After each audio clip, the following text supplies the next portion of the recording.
when I was a student at the Manhattan School of Music.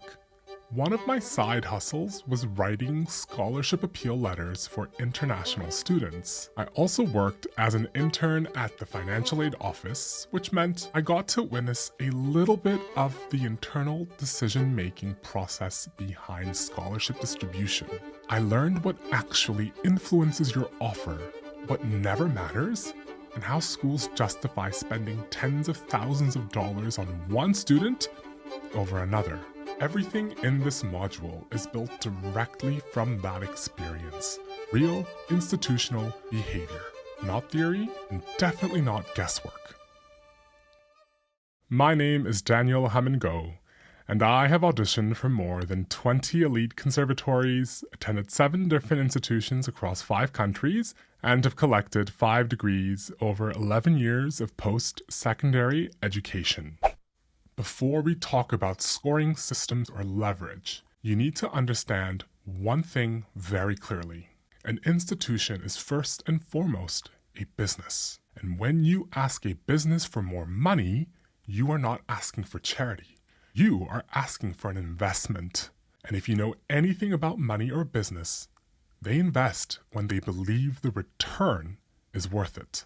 Understanding, questioning, and developing this mindset alone will guarantee your future financial success. Now let's talk about leverage you already have in the simplest terms possible. Your audition score. Almost every conservatory uses a scoring system, usually a scale ranging from 1 to 10. And while there are schools that offer need-based financial support, the truth is, your initial scholarship offer is directly tied to how close your score is to the top of their pool. So, higher scores justify schools to award higher funding. But the second factor is just as important, your list of acceptances. The more schools you're holding offers from, the more leverage you have, and the more seriously schools will take your negotiation. And then there's your order of negotiation. And this is where so many students get it wrong.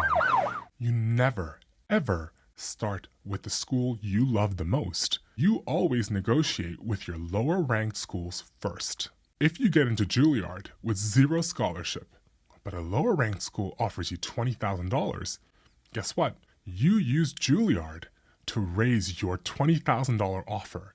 And once that offer is increased, you take that higher number and you approach your goal school. And with increased offers from both your safety and goal schools, you then approach Juilliard.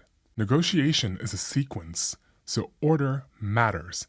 And I see a lot of students negotiate in the completely wrong direction, so please don't make this mistake. The next thing you need to learn is how to make a great sales pitch. And every great sales pitch comes down to understanding these 3 core pillars: product, service, and value. A product is what they can hold in their hands. Simply put, it's who you are today. This includes your audition score, your other acceptances, your highest competing offers, and your artist statement. Service is the intangible, an action, performance, or effort that can't be owned, stored, or returned. Simply put, it's what you've done through your music. This includes festivals, youth orchestras, competitions, teaching, volunteering, community outreach, independent projects, and the list goes on. In musical terms, this is the awards and highlights section of your CV. Value equals the benefits or the usefulness that a customer, or in our case, investor, receives from your product or service. Because value is often perceived and very subjective, this section is all about your ambitions, your long-term goals, your desire to win competitions, orchestra auditions, start a chamber group, pursue groundbreaking creative projects, and how you hope to contribute to your school's community. This is also where you position yourself as an ambassador for their school, because your future success means their marketing, continued donor support, and elevating their brand and legacy. Now, I recognize that there are a lot of you out there with special circumstances. There's financial hardship, major life disruptions, the loss of a parent or guardian, and significant health issues. And if you're in this situation, I'm sorry. As someone who's had to face and overcome every one of those barriers with every step of life, know that I really do understand, and that as long as you are relentless, you will overcome anything. But whatever your special circumstances may be, in the context of a scholarship appeal letter, framing is key, and it must be framed as something you've overcome and not a cry for help or pity. Now that you understand the foundation, we can structure your actual appeal letter.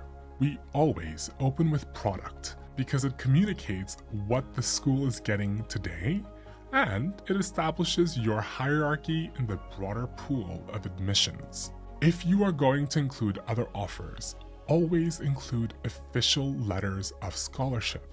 A number can look and sound great in theory, but unless they see the document, it won't mean anything. We then move into service, which reinforces your consistency and reliability as an investment. Then we move into value, which tells the school exactly how their support amplifies your trajectory and why your success directly benefits them. And only after that, if it's true and essential, we add special circumstances. But this is the formula that I've used in every successful appeal letter I've ever written, and it's a structure that has helped students secure anywhere from $4,000 to over $20,000 in additional funding. This formula is everything that 95% of you will ever need, but if you need extra support, I'll also include an add-on service on Stan for those who need help and feedback on their appeal letters.